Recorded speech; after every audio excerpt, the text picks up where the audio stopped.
I hope you're getting on okay with the hypothesis testing and all those questions. And feel free to have a look at, if you want to, some of the examples in the book as well. You know, a survey of N voters, 0.7% of the sample, so you can say 70% of the sample, said they voted in a recent referendum. A 95% confidence interval for the proportion of voters who said they voted in the referendum was given as this. You know, can you figure out how many voters were surveyed if the margin of error for a 90% confidence level is given by this? Construct a 95% confidence interval. Now, you can see there that they have changed the 1.96 to a 1.645. If you want to figure out where that comes out of, you go to your log tables and you get used to reading the pages to do with this distribution, the normal distribution. I don't think they will realistically give you a question on a 90% confidence interval, because what you are supposed to study is the 95% confidence interval. But it's worth having a look at all, you know, the examples that you have, even how they ask you to interpret your results in this example. And, you know, it might be beneficial just to even have a read of this. I'm waiting for you to send me on questions to do with hypothesis testing, what ones you want done out. You should have questions, to be honest, because I haven't gone into full detail on everything with the hypothesis testing. But there's no point in me just putting up video after video if you don't come with the questions. I think it's just a little bit pointless that you know, I don't want you to just do what I'm saying. I want you to have a look at the questions, get a little bit stuck, and then hopefully understand a bit more. Again, you know, some of the wording that they might use, your test statistic, I've definitely used that in class. Your critical region to do with your Z-score, I would use that, I think, in the PowerPoint that I sent you. And your significance level. So I think I actually even said it a tiny little bit wrong in the example the other day. If they say a 5% level of significance, they'd like you to do it by a Z-score. And you can see that in the examples that I gave you on that PowerPoint. If they used this wording, a 5% level of significance, I only did it by a Z-score. That was the only solution that I gave you. So we'll probably just have a look now at the p-values here. So the mean systolic blood pressure for adult males aged 30 to 45 is 128. Airport authorities in the UK are concerned about the effects of stress on male air traffic controllers. A simple random sample.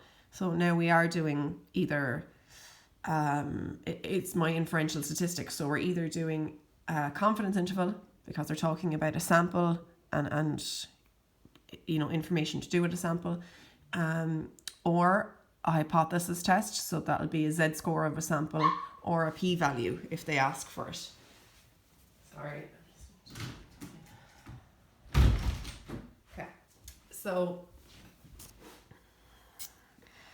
you can see there, first thing they ask you to do, construct a 95% confidence interval, and then interpret this interval. So that hopefully should be fine. We come up with our statistic. What is the statistic in the question? It says the mean of the sample was 132. So we have our 132 plus or minus 1.96 times your standard error of means. So the 15 is the standard deviation and 100 is the size of the sample. And you should come up with this. So then you can have a look here as to how they might interpret the interval in relation to the question. As long as you are, you can word it differently to what they have, but as long as you're very clear, you did it at a 95% level of confidence, because that was the maths that you used, your 1.96. You can just specifically use the words that they used in the question as to what your interval represents. And you can say this is different from the mean pressure of 128 for the global population, which is what they mention at the very, very start. So this supports the idea that the UK-based air traffic controllers have higher mean systolic blood pressure than males of the same age globally. The second thing, carry out a hypothesis test to find out if there is evidence to suggest that the mean systolic blood pressure for male air traffic controllers in the UK, age 30 to 45, is different to the global average. Now, I've wanted to do a question on this. See the way their claim is, it's different. But if it's different to the global one, then for my hypothesis test, when I'm doing my HO, my null hypothesis, I'd have way too many options. Your whole point of your null hypothesis is that you nail down an option. So this is going to seem a little bit strange. I think it could be one of the first ones you've come across here, where the claim is different to your HO. Normally, often they've been nice with the questions and the claim has been the same as what you write down for your HO. That is not always the case. It might be the case a lot of the time, but that doesn't mean it's always the case. So their claim is that the blood pressure is different to global averages. I cannot use that as my HO. I would have too many, options there. So that's the whole point of your alternative hypothesis. So HO in this situation would be the mean systolic blood pressure is the same. So I can just nail down one statistic. HO is mu equals 128. I know that's not the same as the claim, but I never said at any point that the null hypothesis, at least I don't think I did, is the exact same as the claim that's always met. What I specifically stated was the null hypothesis must just have one statistic in it. And then the alternative is every other alternative to that one statistic. So my H1 is that mu does not equal to 128. They said in the question to carry out a hypothesis test at a 5% level of significance. When they use that word, I will use a Z-score as my maths in the middle. So you get your X bar minus your mu all over standard deviation over the square root of however many people. Fill that in and you will get your Z-score.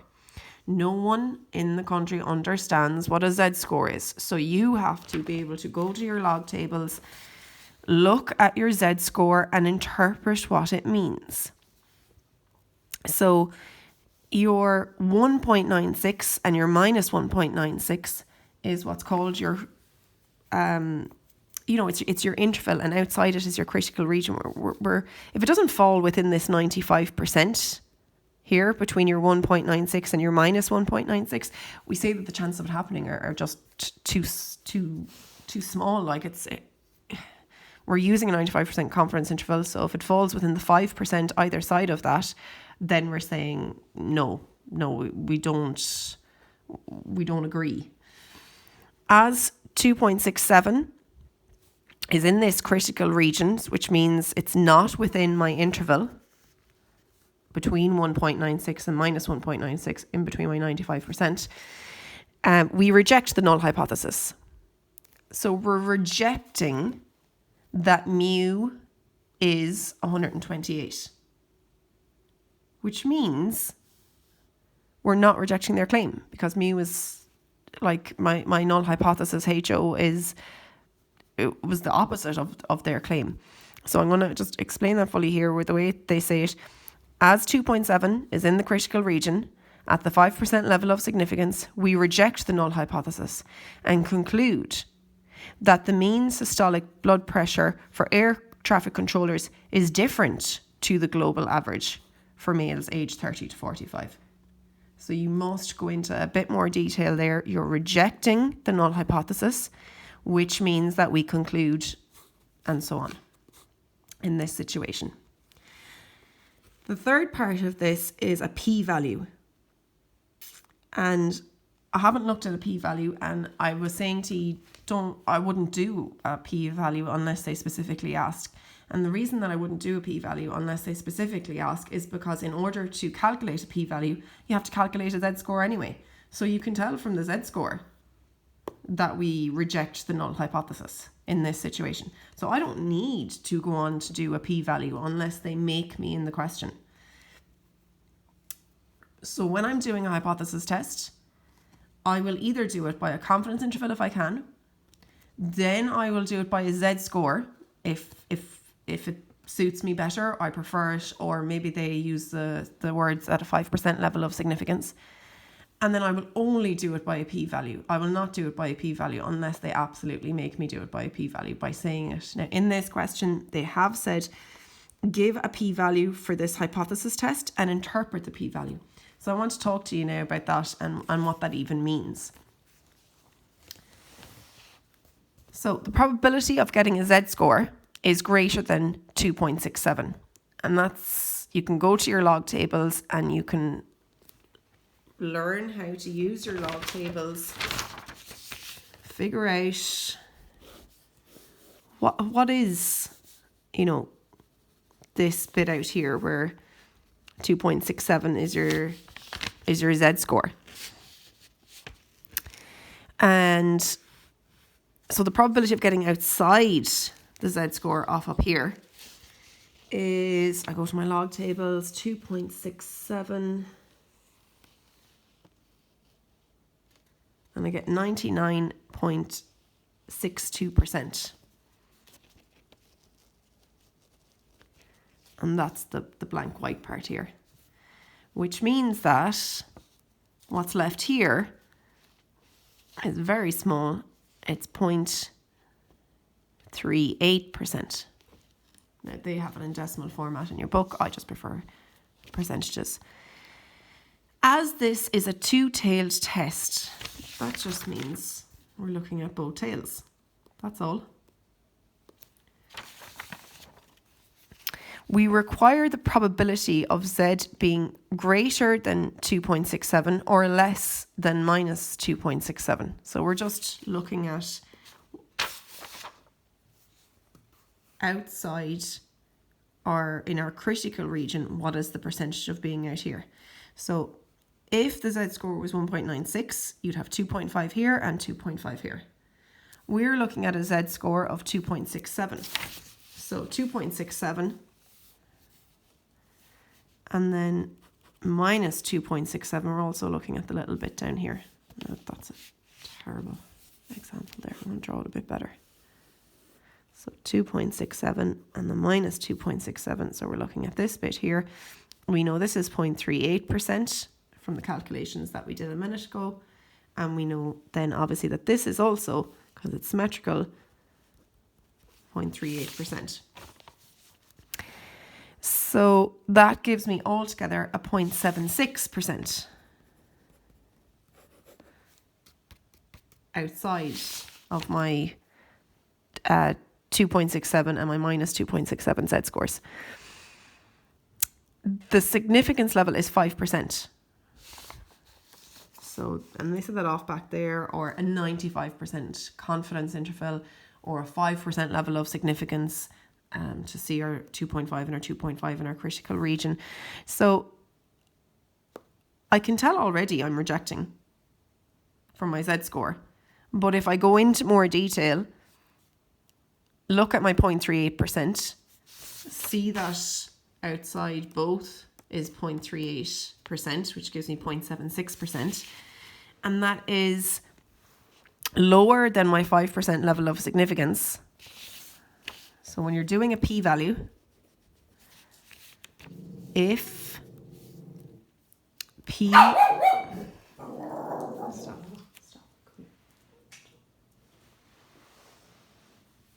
If p is low,